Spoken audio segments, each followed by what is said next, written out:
'Twas the summer of 2013. 'Twas a long time coming for the Haynes Flat bunch. We had all been wanting to build a new church. The church had been praying and eager to build a building of our dreams nestled back in the field.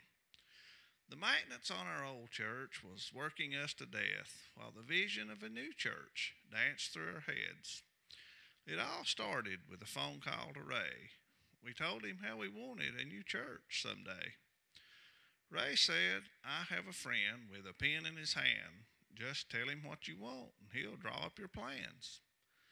So Ray introduced us to our architect Brett, and sure enough, he drew up our plans soon after we met.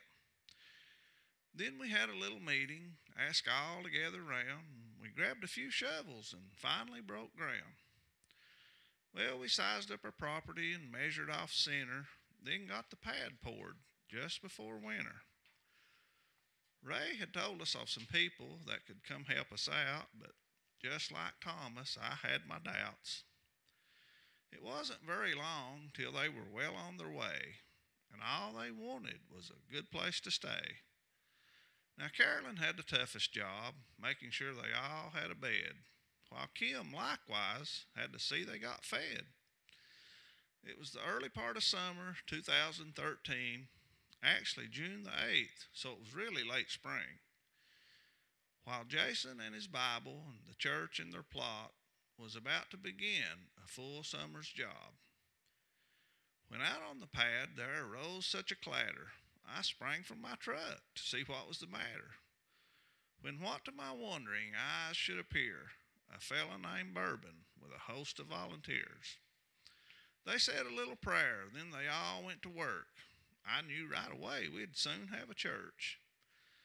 They laid out the walls, then stood them all up. I heard Tony yell, "We're ready for a truss." As the trusses went up, so did the sheeting, everyone hurrying, trying to stop it from leaking. Mike oversaw the tower, then followed by the bell. It went pretty smooth as far as I could tell. And just like a flash, the week was all gone. They gathered up their tools and they all headed home. We tried to kick back and just take it all in. Then David said, "Come on, we've got to do it again." With a little bit of time and a whole lot to do, it was only a week before the next crew. So with some talent of our own, we rounded up a crew. We all grabbed a hammer and headed to the roof. When out of the blue, some roofers stopped by, and in no time at all, they had it in the dry. We started pulling wire with everyone we knew, so I called some old friends, and they brought their whole crew. Now, you've heard those stories of inspectors gone bad, but not this one. He fit right in God's plan. We all held our breath while he took a look around, but we could soon breathe again because he liked what he found. With a lot of loose ends up in the loft, I don't know how we pulled that one off. Then Jim said he had brought Maryland's best, with Dan out of Kansas and all the rest. Well, they jumped right in and they never missed a beat, sun up to sundown, despite all the heat. The insulation was itchy.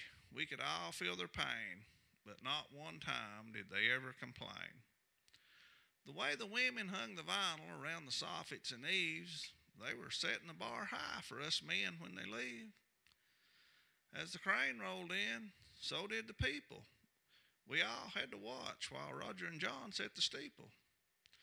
Then they packed up their bags and loaded up their trucks and said their goodbyes and wished us good luck.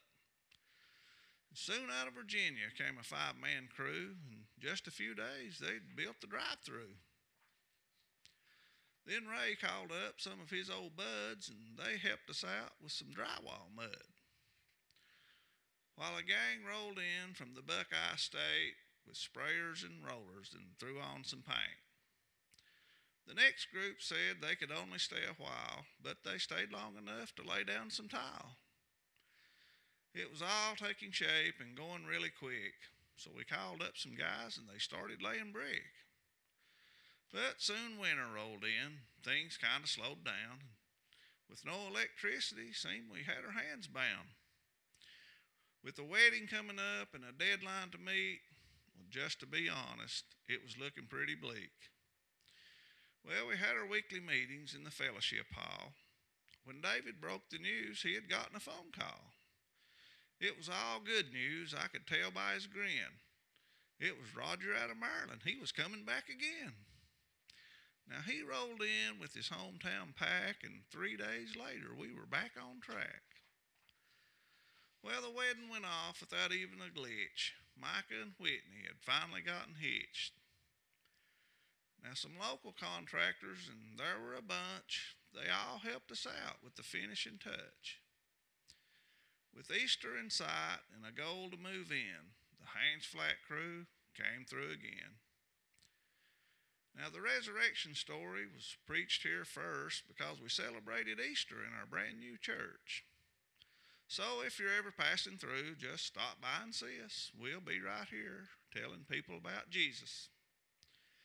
Without you guys, we wouldn't be here, because God prepared the hearts of a lot of volunteers. We know you were willing to answer God's call, so we love you and we thank you, and God bless you all.